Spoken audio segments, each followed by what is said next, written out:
Kuan never believed that the most dangerous period for a great power begins when it is visibly declining. He believed danger arrives earlier, during the phase when power still feels abundant, when institutions still function, and when leaders still speak with confidence. That is precisely when discipline erodes unnoticed. Strength masks weakness, success delays correction, and warning signs are dismissed as pessimism rather than diagnosis. In Lee's thinking, great powers do not fall because their enemies become stronger. They falter because they lose the internal coherence that once made their power effective.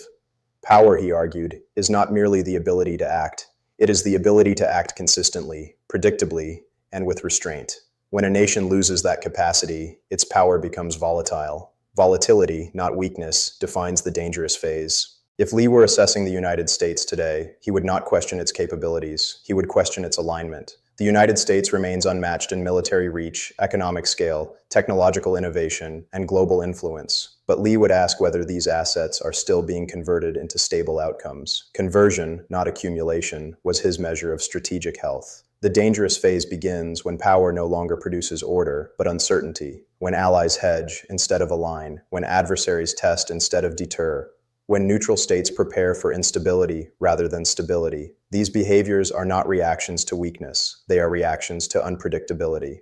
Lee believed predictability is the true foundation of leadership. A powerful country does not need to act constantly if others understand how it will act. Deterrence, alliances, and diplomacy all depend on this clarity. The United States, in Lee's analysis, increasingly struggles to maintain it. One reason is internal polarization. The American system was designed to accommodate disagreement, but it relied on shared assumptions about legitimacy, norms, and national interest. As those assumptions erode, disagreement becomes existential. Every election feels decisive. Every policy dispute becomes a moral struggle. Politics shifts from competition to survival. Lee warned that when politics becomes existential, governance collapses into reaction. Leaders stop asking what is strategically necessary and begin asking what is politically survivable. Strategy shortens, long-term planning gives way to immediate positioning. In such an environment, even sound decisions become inconsistent. Foreign policy suffers first. Commitments are questioned publicly. Agreements are renegotiated impulsively. Signals change with administrations. Allies learn that American policy has an expiration date tied to electoral cycles. Rational allies hedge under such conditions. Hedging is not betrayal, it is insurance. Each hedge weakens collective systems. As those systems weaken, the United States compensates with greater presence, louder signaling, and more frequent intervention. Lee would describe this as signaling inflation. When reassurance must be repeated constantly, it loses value. Power that must announce itself repeatedly is power that is no longer assumed. Another hallmark of the dangerous phase, in Lee's view, is moral overextension. The United States frames much of its global role in moral terms. Lee respected moral clarity, but he distrusted moral absolutism. When policy is framed as a struggle between good and evil, compromise becomes morally suspect, and restraint appears weak. This moral framing narrows strategic options. Every conflict becomes existential. Every adversary becomes irredeemable. Diplomacy becomes appeasement. Escalation becomes virtue. Lee believed this mindset leads to unnecessary entanglements and prolonged conflicts without clear end states. He would also emphasize the erosion of elite discipline. Lee believed elites exist to buffer societies from their own emotional impulses. When elites instead amplify outrage, polarization intensifies. Governance becomes performative. Decisions are optimized for attention rather than outcomes. In the United States, elite incentives increasingly reward visibility, ideological purity, and conflict. Social media accelerates this trend. Complex trade-offs are punished. Simple narratives are rewarded. Lee believed complexity is unavoidable in governance. Systems that reject complexity choose error. Institutional strain compounds the problem. The American system was designed to slow decisions to prevent abuse. It was not designed for permanent crisis. As crises become continuous, institutions adapt by improvising. Emergency powers normalize, norms erode, trust declines. Lee believed trust is the invisible infrastructure of power. When trust erodes domestically, it erodes internationally. Allies sense dysfunction. Rivals exploit hesitation. Neutral states distance themselves. The United States becomes omnipresent, but less effective. Economically, Lee would note a similar pattern. While America remains wealthy, its economic governance is increasingly politicized. Infrastructure investment is delayed. Education reform stalls. Industrial policy oscillates. Long-term planning is sacrificed to short-term bargaining. Lee believed great powers decline when they consume future capacity to resolve present conflict. The dangerous phase is also technological. Information moves faster than institutions can adapt. Public opinion reacts instantly. Leaders feel pressure to act before strategy is formed. Speed replaces deliberation. Errors multiply. Corrections become politically costly. Lee often said disciplined systems deliberately slow decision-making to improve outcomes. The United States increasingly moves quickly to avoid appearing weak. Quick action without consensus deepens division and increases volatility.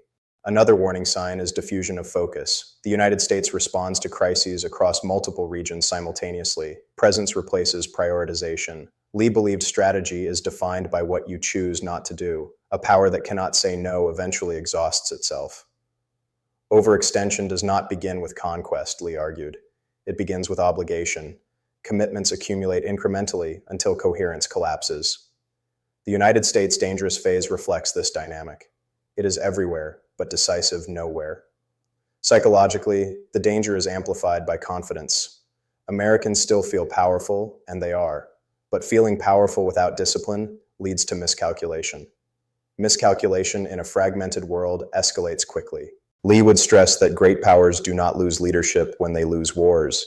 They lose leadership when they lose self-restraint, when institutions reward outrage over competence, when politics becomes identity warfare, when long-term thinking becomes politically impossible. Importantly, Lee would not predict inevitable decline. He believed the United States had enormous capacity for renewal, but renewal requires recognizing danger early. Denial delays correction. Correction delayed becomes crisis. The test, as Lee would frame it, is whether the United States can reassert discipline over its power. Can it narrow priorities? Can it restore institutional norms? Can it think in decades rather than cycles? Dangerous phases end in one of two ways. Either coherence is restored through reform, or volatility hardens into decline. Which outcome prevails depends not on rivals, but on internal governance. Kuan would end his analysis without drama. He would not scold. He would simply observe that the United States has entered the most difficult stage of great power status, the moment when strength alone is no longer sufficient. Power must now be managed more carefully than ever, and that, he would say quietly,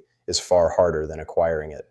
Kuan would have insisted that the most revealing moments in a great power's history are not those marked by defeat, but those marked by indecision. In his view, defeat clarifies, indecision corrodes. The United States, entering this dangerous phase, exhibits a pattern Lee had seen before in other dominant powers, an inability to reconcile internal fragmentation with external responsibility. He believed that global leadership requires an unusual political culture, one that accepts restraint as strength and discipline as freedom. The American political tradition, however, increasingly equates restraint with weakness. Leaders are punished for caution and rewarded for symbolic assertiveness. This inversion of incentives is subtle but devastating. It encourages action, divorced from outcome, and rhetoric divorced from capacity. Lee would point out that in such an environment, foreign policy becomes theatrical. Declarations grow louder, red lines multiply, commitments are announced with confidence but lack institutional backing. Rivals learn that waiting out the political cycle is often more effective than confrontation. Allies learn to diversify their security strategies. The system adapts around American volatility rather than anchoring to American stability. One of Lee's most persistent warnings concerned the moralization of strategy. He believed morality was essential, but only when subordinated to realism. When morality becomes the primary organizing principle of policy, leaders lose the ability to calibrate. Every compromise becomes suspect. Every retreat becomes shameful. In such a system, escalation is easier than de-escalation. The United States, in Lee's analysis, increasingly frames global competition as a moral contest rather than a structural one. This framing satisfies domestic audiences but complicates diplomacy. Structural competition can be managed through rules, incentives, and negotiation. Moral competition tends toward absolutism. Absolutism reduces maneuvering space. Lee would also highlight how this moral framing interacts dangerously with domestic polarization. When foreign policy becomes a vehicle for internal virtue signaling, consistency collapses. One administration moralizes one set of allies and adversaries. The next reverses priorities. External actors adapt by discounting American declarations entirely. He would describe this as erosion of narrative authority. Narrative authority exists when others accept your explanation of events as credible. When narrative authority weakens, influence diminishes. The United States increasingly struggles to control narratives, even when its actions are justified. Competing narratives proliferate.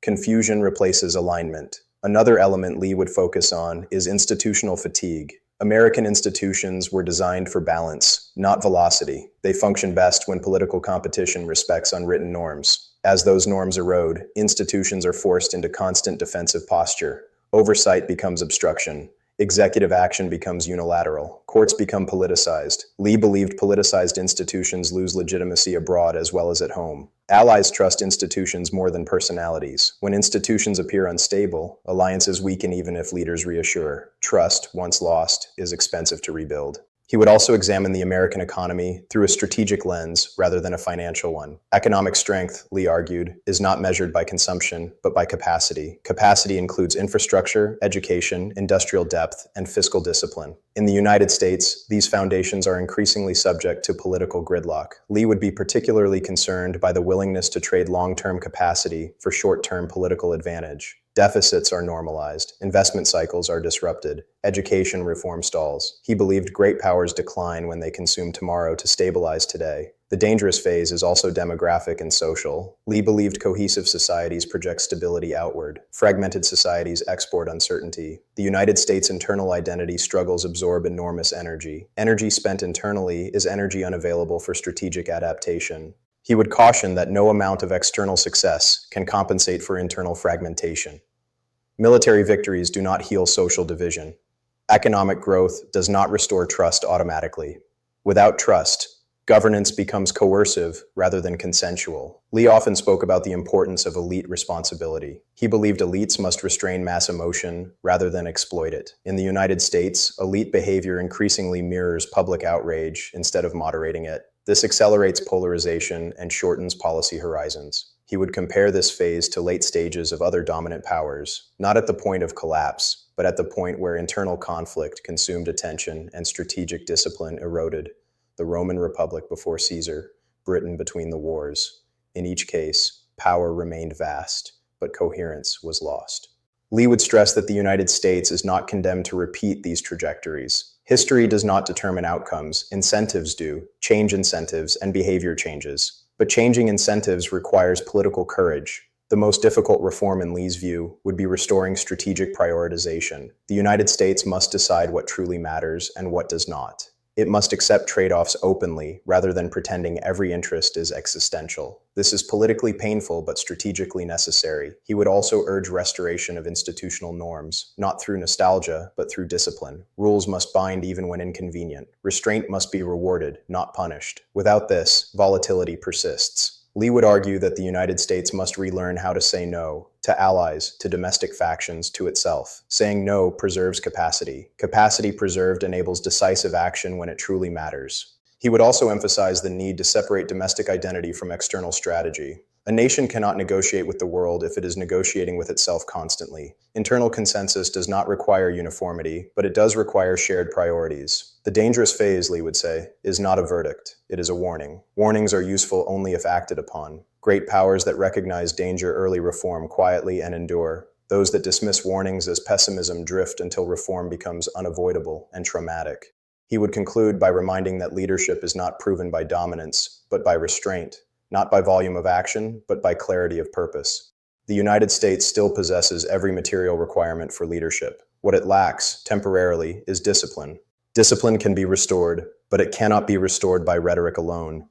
It requires institutions that reward long-term thinking, elites who accept responsibility, and a public willing to tolerate restraint.